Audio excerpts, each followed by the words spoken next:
Guys उम्मीद करता हूँ आप सब खैरियत से होंगे। मेरा नाम है डॉक्टर मोहम्मद अरसलान शहबाज। आज हम जिस ड्रॉप के बारे में बात करेंगे वो है R43 ड्रॉप। आया ये किस पर्पज़ में इस्तेमाल होता है और क्या इसकी डोजेज फॉर्म है और किस पैकिंग में ये मार्केट में आती है।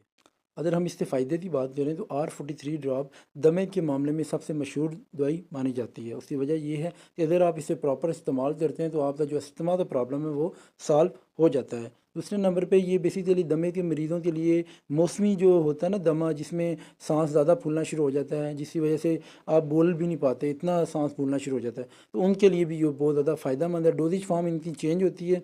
उसमें इस तरह है कि अगर आपको बहुत ज़्यादा मसला सीवियर प्रॉब्लम चल रही है अस्थमा की, तब आपने 5 से 10 ड्रॉप ले लेने हैं, 2 घूंट पानी में डालकर इसे आपने हर 2 घंटे के बाद पीना है। और अगर आपका जो ये जो प्रॉब्लम है अस्थमा वाला, अगर ये नॉर्मल है, मतलब एक तो होता है ना शिद्दत वाला, वो नहीं है, नॉर्मल कंडीशन में चल रहा है, तब आपने दिन में ये 3 टाइम यही जो मैंने आपको मेथड समझाया है, 5 से 10 ड्रॉप आपने 2 घूंट पानी में डाल कर इस्तेमाल देना। ये 3 टाइम आप पिएँ, इंशाल्लाह आपका ये जो मसला है वो सॉल्व हो जाएगा। अब अगर हम बात करें कि मार्केट में किस पैकिंग में आ रहा है, तो 22 ml की पैकिंग में ये आ रहा है और ये बहुत ही फ़ायदेमंद है। अगर आप इसे लॉन्ग टर्म इस्तेमाल करते हैं तो अस्थमा जैसा जो मसला, जो सीवियर मसला होता है, इससे इंशाल्लाह आपको अल्लाह की कसम से शिफा मिल जाएगी। तो उम्मीद करता हूँ आप तो वीडियो अच्छी लगी होगी।